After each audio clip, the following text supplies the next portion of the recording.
Hello friends எல்லாருக்கும் வணக்கம். இந்த வீடியோவில் என்ன பார்க்க போகிறோம் அப்படின்னா, உங்கள் ப்ரெக்னன்சியோட 6th வீக்கில் என்ன ஆகும் அப்படின்றத பற்றி தான் பார்க்க போகிறோம். ஸோ 6th வீக்கில் நீங்கள் இருக்கீங்க அப்படின்னா, உங்களோட பேபியோட லென்த் எவ்வளோ இருக்கும் அப்படின்னு பார்க்குறப்ப 5 mm அல்லது 0.2 இன்ச் அப்படின்ற அளவுக்கு இருப்பாங்க. வெயிட் வந்து இந்த டைமில் கால்குலேட் பண்ண முடியாது. ஏன்னா ரொம்ப குட்டியாக தான் இருப்பாங்க. ஸோ வெயிட் நம்மளால் கால்குலேட் பண்ண முடியாது. சைஸ் பார்த்தீங்கன்னா ஒரு லென்டில் அளவுக்கு இருப்பாங்க. லென்டில் அப்படின்னா பருப்பு பருப்பு இருக்கு இல்லையா, அந்த சைஸ் அளவுக்கு தான் ரொம்ப குட்டியாக இருப்பாங்க. இது எல்லாமே வந்து ஒரு அப்ராக்சிமேட்டான மெஷர்மெண்ட் தான்.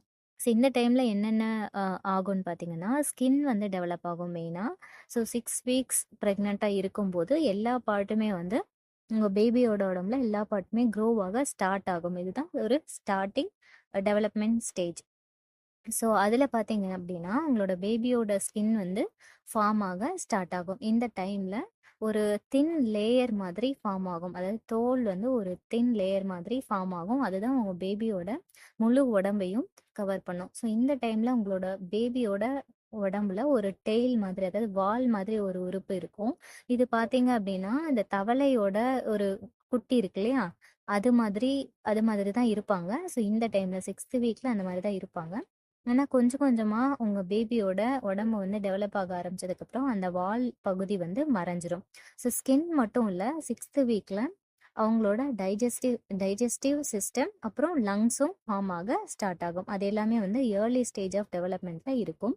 அதுக்கப்புறம் அவங்களோட கை கால்கள் பார்த்தீங்க அப்படின்னா ஒரு மொட்டு மாதிரி ஃபார்ம் ஆகும். கை கால்கள் வளர்ற இடத்துல அப்போதான் ஸ்டார்டிங் ஸ்டேஜ் அப்படின்றதுனால ஒரு மொட்டு மாதிரி ஃபார்ம் ஆகும். அப்புறம் நாளாக நாளாக அது கொஞ்சம் கொஞ்சமாக கை கால்களை வளர ஆரம்பிக்கும். அதுக்கப்புறம் பார்த்தீங்கன்னா அவங்களோட பேபியோட கண்கள், அதுக்கப்புறம் நரம்பு, ஆப்டிக் நர்வ்னு சொல்லுவாங்க இல்லையா, அதுவுமே வந்து ஃபார்ம் ஆக ஸ்டார்ட் ஆகும்.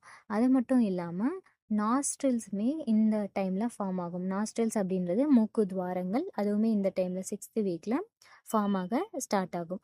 ஸோ அதுக்கப்புறம் பார்த்தீங்க அப்படின்னா, உங்களோட பேபியோட நாஸ்ட்ரில்ஸோட சேர்த்து அவங்களோட காது, மூக்கு, அதாவது ஜா சொல்லுவாங்க இல்லையா, தாடை பகுதி, அதுவுமே வந்து ஒரு ஃபார்ம் ஆக ஸ்டார்ட் ஆகிருக்கும். ஒரு ஷேப்புக்கு வர ஸ்டார்ட் ஆகிருக்கும். ஸோ ஃபஸ்ட்டு ட்ரைமஸ்டரில் இது எல்லாமே, இந்த எல்லா சேஞ்சஸுமே நடக்கும்.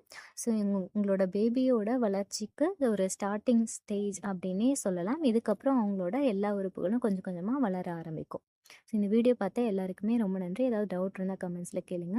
நம்ம சேனலை சப்ஸ்கிரைப் பண்ணலன்னா சப்ஸ்கிரைப் பண்ணிக்கோங்க. தேங்க்யூ.